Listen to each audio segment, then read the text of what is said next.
One day विश्व cup के में भारत की ओर से सबसे ज्यादा विकेट लेने वाले गेंदबाज हाल ही में आपके कौन बने हैं? देखिए तो भैया मोहम्मद शमी का ही तो नाम आएगा ना, मोहम्मद शमी, जो कि ऑप्शन सी नंबर है यहाँ पर राइट हो जाएगा। नेक्स्ट क्वेश्चन दिया गया है कि भारत की पहली है ना पुलिस ड्रोन यूनिट कहां पर स्थापित की गई है? ये करंट अफेयर तो आपको हमने बहुत बार पढ़ाया है। बताएगा कि भारत की पहली पुलिस ड्रोन यूनिट ये कहां पर है? आप कहेंगे सर ये आपके चेन्नई में है, चेन्नई, जो कि ऑप्शन नंबर आपका बी हो जाएगा। ये यूनिट आपके चेन्नई के तमिलनाडु में स्थापित की गई है। और देखा जाए तो विशाल क्षेत्रों में हवाई निगरानी के लिए है ना, उनकी जो आपराधिक गतिविधियां हैं उनको पता लगाने के लिए यहाँ पर शुरू किया गया। नेक्स्ट क्वेश्चन दिया है भारतीय मसाला अनुसंधान संस्थान जो कि कोझिकोड में है। और भैया IISR चंद्रा नामक अधिक उपज वाली किस मसाले की नई किस्म को विकसित किया है? तो दोस्तों ये है काली मिर्च। क्या है? ये है काली मिर्च। ऑप्शन बनेगा आपका बी नंबर है, राइट हो जाएगा। और यह अधिक उपज वाली आपकी नई किस्म आपकी है। अगला क्वेश्चन दिया गया है कि 11 अक्टूबर 2023 को 141वीं अंतर्राष्ट्रीय ओलंपिक समिति IOC की बैठक का आयोजन किस शहर में किया गया है?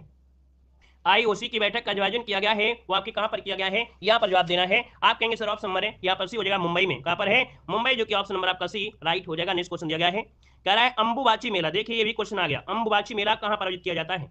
दोस्तों अंबुबाची मेला है आपके गुवाहाटी में। कहां पर है? आपके गुवाहाटी, ऑप्शन नंबर आपका डी राइट हो जाएगा। दोस्तों कामाख्या मंदिर में आयोजित किया जाता है अंबुबाची मेला। दोस्तों याद रखिए ये देवी कामाख्या के वार्षिक त्योहार पर अर्थात वार्षिक मनाया जाता है। और अगला क्वेश्चन यहाँ पर दिया गया है, कह रहा है फियरलेस गवर्नेंस के पुस्तक लेखक कौन है? बहुत IMP है, फियरलेस गवर्नेंस इस पुस्तक के लेखक हैं आपके किरण बेदी हैं। किरण बेदी की ऑप्शन ए हो जाएगा। अगला है कि क्राइस्ट द रिडीमर प्रतिमा किस देश में अवस्थित है? क्राइस्ट द रिडीमर प्रतिमा किस देश में अवस्थित है? 44 नंबर का ऑप्शन बनेगा दोस्तों ब्राजील में है। कहां पर है? ब्राजील में है। क्राइस्ट द रिडीमर है ना, यहाँ पे कहां पर है? ब्राजील में। इसका आंसर राइट हो जाएगा। और ईसा मसीह की एक प्रतिमा है, ये जो प्रतिमा है ईसा मसीह की है। देखा जाए इस प्रतिमा को दुनिया का दूसरा सबसे बड़ा आर्ट स्टैचू माना जाता है। और अगला क्वेश्चन यहाँ पर दिया गया है कि प्रसिद्ध पर्वतीय पर्यटन स्थल कोडाईकनाल पर स्थित आता है। तो दोस्तों देखिए यहाँ पर देखिए जो पलनी पर्वत है, कौन है? पलनी पर्वत है। तो आप कहेंगे प्रसिद्ध पर्यटन स्थल कोडाईकनाल पलनी पर्वत पर आपका स्थित है। आपका जो आंसर होगा वो आपका सी नंबर है, राइट हो जाएगा। तमिलनाडु के मदुरै के पास पश्चिमी घाट पर आपकी पलनी या पालनी की जो पहाड़ियां हैं वो आपका जाना जाता है। हिल स्टेशन भी आपका है, इसे लोकप्रिय हिल स्टेशन के रूप में जाना जाता है। ये हिल स्टेशनों की राजकुमारी के रूप में भी जानता है, ठीक है ना। ये जो आपका कोडाईकनाल है ये राजकुमारी, क्या बोलेंगे? कहेंगे कि सर ये हिल स्टेशनों की राजकुमारी के रूप में जाना जाता है। अगला क्वेश्चन दिया गया है कि भारत में कितनी भाषाओं को शास्त्रीय भाषाओं का दर्जा दिया गया है? शास्त्रीय भाषाओं में जो दर्जा मिला है वो आपके ऑप्शन डी 6 भाषाओं को मिला है। दोस्तों याद रखिएगा 6 भाषा। सबसे पहली तमिल भाषा, संस्कृत, कन्नड़, तेलुगु, मलयालम और उड़िया। ये आपकी भारत में 6 शास्त्रीय भाषाएं आपकी हैं। यहाँ पर आगे बढ़िए क्वेश्चन दिया गया है मिजोरम की जो राजधानी वो आपकी कौन सी है? आप कहेंगे मिजोरम की राजधानी आइजोल है ना। मिजोरम की राजधानी आइजोल हो जाएगा। सिक्किम की राजधानी गंगटोक हो जाएगा, है ना। यहाँ पर देखिए दिसपुर आप जानते हैं क्या भाई? दिसपुर भी जानते होंगे। चलिए यहाँ पर देखो एक नृत्य होता है चेराव नृत्य। चेराव नृत्य होता है मिजोरम में, याद रखिए एक नृत्य होता है चेराव नृत्य। और चेराव नृत्य जो होता है वो आपके मिजोरम में होता है। दोस्तों मिजो भाषा यहाँ पर प्रमुख भाषा आपकी है। यहाँ पर इसे लुसाई भी कहते हैं। याद रखिए अगला क्वेश्चन आपसे दिया गया है कि निम्नलिखित में से कौन ऑस्कर पुरस्कार पाने वाले पहले भारतीय थे? ऑस्कर पुरस्कार जो दिया गया था पहले ऐसे भारतीय कौन है? तो भैया इनका नाम है क्या? इनका नाम है भानु अथैया। पढ़ाया गया है भानु अथैया, ये ऑस्कर पुरस्कार पाने वाले पहले भारतीय थे। दोस्तों याद रखिएगा इन्होंने 100 से अधिक फिल्मों में यहाँ पर एक कस्टम डिजाइनर के रूप में कार्य किया है ना। 1983 में एक फिल्म आई थी गांधी, और गांधी के लिए ऑस्कर पुरस्कार यहाँ पर जीता था। और आगे बढ़िए क्वेश्चन दिया गया है उत्तर प्रदेश में सबसे लंबी नहर कौन सी है? उत्तर प्रदेश की सबसे लंबी नहर आपको बताना है। और भैया आप कहेंगे जो उत्तर प्रदेश की सबसे लंबी नहर है तो यहाँ पर जो आपका आंसर होगा वो बी हो जाएगा, शारदा नहर है। कौन है? शारदा नहर उत्तर प्रदेश की सबसे लंबी नहरों में आपकी आती है। ऑप्शन नंबर आपका बी राइट हो जाएगा दोस्तों, है ना। और यहाँ पर आगे बढ़िए क्वेश्चन दिया गया है कि वाराणसी के काशी विश्वनाथ मंदिर का निर्माण जो किया गया था वो भैया किसके द्वारा किया गया? चलिए यूपी जीके में एक क्वेश्चन आपको पढ़ाया गया है। अब आप कहेंगे सर जी कि वाराणसी के काशी विश्वनाथ मंदिर का निर्माण किसने करवाया? चलिए जवाब दीजिए भाई। यहाँ पर देखिए 50 नंबर का ऑप्शन आ रहा है, आपका जवाब हो जाएगा रानी अहिल्याबाई। क्या हो जाएगा? रानी अहिल्याबाई, मतलब ऑप्शन नंबर आपका ये हो जाएगा। नेक्स्ट क्वेश्चन दिया गया है निम्नलिखित में से कौन सही सुमेलित नहीं है? सही सुमेलित नहीं है, पहला पॉइंट दिया है उत्तर प्रदेश का सबसे पुराना विश्वविद्यालय इलाहाबाद हो जाएगा। नौचंदी मेला मेरठ में लगता है। भारत कला भवन वाराणसी में है। और चौरसिया नृत्य दिया है मुरादाबाद। क्या सही है क्या? चौरसिया नृत्य क्या मुरादाबाद में है? नहीं, ये जौनपुर के कहारों द्वारा किया जाता है। कहां पर है? तो जौनपुर के कहारों के द्वारा किया जाने वाला ये आपके नृत्य है। तो आप कहेंगे सर ऑप्शन डी नंबर गलत दिया गया है। अगला है उत्तर प्रदेश के किस जनपद में लाल मिट्टी पाई जाती है? लाल मिट्टी पाई जाती है आपकी मिर्जापुर और झांसी में। मिर्जापुर झांसी, जो कि ऑप्शन नंबर आपका हो जाएगा सी। नेक्स्ट क्वेश्चन आपसे दिया गया है कि निम्नलिखित में से कौन उत्तर प्रदेश का राजकीय पुष्प है? राजकीय पुष्प आपका कौन है? तो आप कहेंगे सर यहाँ पर क्या आपका पलाश है, इसे ढाक कहते हैं, इसे टेसू भी कहते हैं। ऑप्शन नंबर आपका ए राइट हो जाएगा। और पूछे राजकीय पशु क्या है, और पशु पूछे तो आप बारहसिंगा देंगे। राजकीय पक्षी क्या है तो सारस या क्रॉच कहेंगे। राजकीय वृक्ष क्या है तो अशोक कहेंगे। राजकीय खेल क्या है? हॉकी कहेंगे। राजकीय चिन्ह क्या है तो आप जानते हैं एक वृत्त में 2 मछली और एक तीर धनुष हो जाएगा। अगला क्वेश्चन बताएगा, सूची फर्स्ट को सूची सेकंड से सुमेलित करना है। देवी पाटन का जो मेला है कहाँ लगता है? देवी पाटन का जो मेला है ये कहाँ लगता है भाई? देवी पाटन का मेला लगता है बलरामपुर में। कहाँ लगता है? आपके बलरामपुर में लगता है भैया। बलरामपुर कहीं दिया गया है तो आप कहेंगे जी हाँ दिया गया है 3 नंबर पे। बटेश्वर मेला आगरा में लगता है, पशु मेला है और आप कहेंगे आपके आगरा, जो कि 1 हो जाएगा। और ददरी मेला बलिया में लगता है, सुराताल जो आपका है बलिया में है, तो यहाँ पर आपका 4 हो जाएगा। तिगरी मेला लगता है अमरोहा, जो कि ढोलक के लिए जाना जाता है, 2 हो जाएगा। तो इस प्रकार से इसका स्क्रीनशॉट ले लीजिएगा आप सभी लोग, ठीक है ना। और अगला क्वेश्चन यहाँ पर आपसे दिया गया है, कह रहा है जीएसटी कितने प्रकार की होती है। चलिए जीएसटी कितने प्रकार की होती है तो आपका आंसर क्या हो जाएगा। तो यहाँ पर याद रखिए जीएसटी आपकी 4 प्रकार के हैं, और यहाँ पर देखा 4 प्रकार, ऑप्शन नंबर आपका डी यहाँ पर राइट हो जाएगा दोस्तों, याद रख लीजिएगा, ठीक है ना। और यहाँ पर देखिए सीजीएसटी है, जीएसटी है, जीएसटी है, और आपका यूटी जीएसटी आपका हो जाएगा। अगला क्वेश्चन दिया गया है, निम्नलिखित में से क्या भारत में नीली क्रांति से संबंधित है। नीली क्रांति पूछा गया, नीली क्रांति से संबंधित है। नीली क्रांति आप कहेंगे ब्लू व्हेल अर्थात मछली, जो कि ऑप्शन नंबर सी राइट हो जाएगा दोस्तों, याद रखिएगा। हरित क्रांति में खाद्य उत्पादन होता है, श्वेत क्रांति से दूध उत्पादन है, पीली क्रांति तिलहन उत्पादन है, लाल क्रांति मांस टमाटर उत्पादन हो जाएगा। और अगला क्वेश्चन दिया गया है कि निम्नलिखित ग्रहों में से कौन से ग्रह बिना उपग्रह के हैं। ऐसे कौन से ग्रह हैं जिसमें उपग्रह ही नहीं है, आप कहेंगे बुध और शुक्र, जो ऑप्शन है आपका सी नंबर राइट हो जाएगा। अब आपको ये बताना है सबसे ज्यादा उपग्रह है किसके, सबसे ज्यादा जो उपग्रह है वो किसके है, कमेंट कर दीजिएगा। अगर आप कमेंट कर पाएंगे तो हम समझेंगे कि आप लोग बिल्कुल अपडेट रहते हैं, ठीक है ना। चलिए अगला क्वेश्चन दिया गया है, कह रहे निम्नलिखित में से कौन सा कायांतरित चट्टान को उदाहरण नहीं है। कायांतरित चट्टान को रूपांतरित चट्टान भी कहते हैं, है ना। अब यहाँ पर देखा जाए तो भैया जो आपका ग्रेनाइट है, जो ग्रेनाइट है ये भैया अग्नि चट्टान का उदाहरण है ना। यहाँ पर जो आंसर है आपका डी नंबर राइट हो जाएगा। नेक्स्ट क्वेश्चन दिया गया है कि निम्नलिखित में से कौन सा देश क्षेत्रफल में सबसे बड़ा नहीं है, भारत से बड़ा नहीं है। और भारत से नहीं बड़ा है, देखिए कौन सा नहीं बड़ा है, देखिए रूस बड़ा है, कनाडा बड़ा है, यूएसए बड़ा है, लेकिन भैया आपका फ्रांस तो नहीं बड़ा है ना, फ्रांस है नहीं बड़ा है दोस्तों, याद रखिए। यहाँ पर है अगले क्वेश्चन को आते हैं। क्वेश्चन दिया गया है कि निम्नलिखित में से कौन सी नदी भ्रंश घाटी या रिप्ट घाटी से प्रवाहित होती है।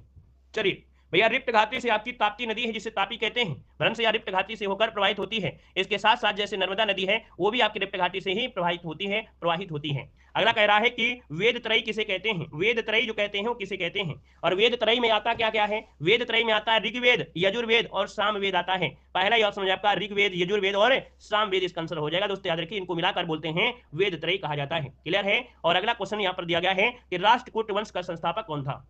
चलिए दंतदुर्ग, बिल्कुल सही है, आपने बिल्कुल सही जवाब दिया भैया। कहां से सीख कर आए हैं ये बिल्कुल क्वेश्चन, बिल्कुल आप लोग बिल्कुल रट्टा मारे हैं क्या भैया, पहले से आंसर आ जाता है क्वेश्चन, थोड़ा सा देखते हैं आंसर मार देते हैं। याद रखिए राष्ट्रकूट वंश का संस्थापक था दंतीदुर्ग, दंतीदुर्ग जो कि ऑप्शन है यहाँ पर नंबर आपका सही जवाब राइट हो जाएगा। राष्ट्रकूटों की राजधानी क्या थी, तो आप कहेंगे राष्ट्रकूटों की राजधानी मान्यखेत थी। क्या थी, मान्यखेत थी दोस्तों, मान्यखेत आपका हो जाएगा, मान्यखेत हो जाएगा। अगर पूछे कि भैया इनकी भाषा क्या है राष्ट्रकूटों की थी, तो आपकी कन्नड़ भाषा थी। अगला क्वेश्चन बताएगा कि निम्नलिखित सुल्तानों में से किसे अन्न के ऊपर से कर समाप्त करने के लिए जाता है। मतलब जो आपका अन्न आपका है, अन्न है ना, खाने वाली जो अन्न है ना, तो इसके लिए कर माफ कर दिया था। और ये माफ किया था अनाज से, है ना, जिसे अन्न बोलते हैं, अनाज बोलते हैं, तो अनाज से जकात कर समाप्त किया था। सिकंदर लोदी का नाम सुना ही होगा आप लोगों ने, ये है भैया आपका सिकंदर लोदी, है ना। महत्वपूर्ण देखा जाए पॉइंट आपका है, इसने गजे सिकंदरी पैमाना भी चलाया था, है ना।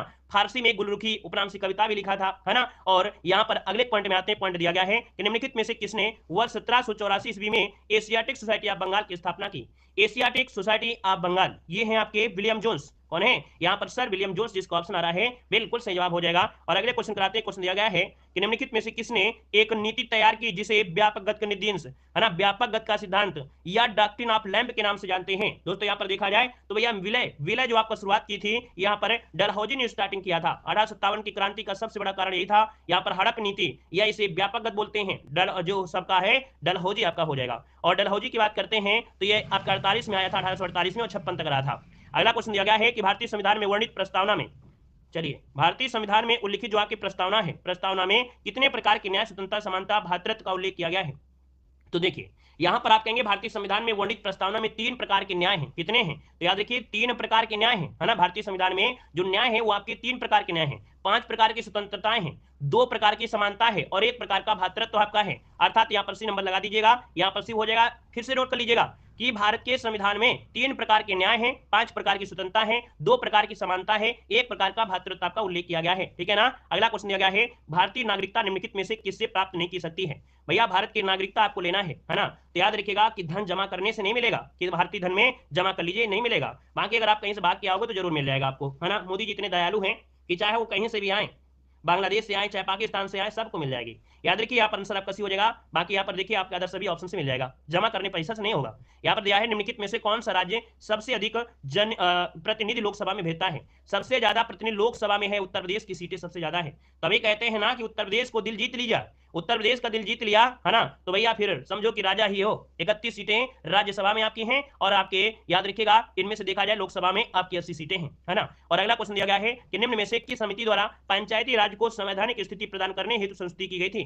पंचायती राज संवैधानिक स्थिति प्रदान करने के लिए यहां पर दोस्तों आपकी कौन थी। चलिए, मूल कर्तव्य नहीं पूछ रहा है, मूल कर्तव्य नहीं पूछ रहा है, पंचायती राज को संवैधानिक स्थिति प्रदान करने की संस्तुति की थी। स्थिति है और ये जो आपकी स्थिति में है एल एम सिंधवी है, ऑप्शन सी हो जाएगा। एल एम सिंधवी समिति दोस्तों याद रखिए इसका आंसर हो जाएगा 1986 में पंचायती राज को संवैधानिक स्थिति प्रदान करने की संस्तुति की थी। संस्तुति मतलब प्रस्तुति की गई इस प्रकार से। अगला दिया गया निम्नलिखित में से भारतीय संविधान के किस अनुच्छेद के द्वारा भारत का राष्ट्रपति मूल अधिकारों के कार्यान्वयन को स्थगित कर सकता है, अनुच्छेद 20 और 21 के अतिरिक्त। तो दोस्तों यहाँ पर देख सकते हैं कि जो 71 नंबर में है, तो भैया ये जो आपका आर्टिकल नंबर आपका 359 होता है।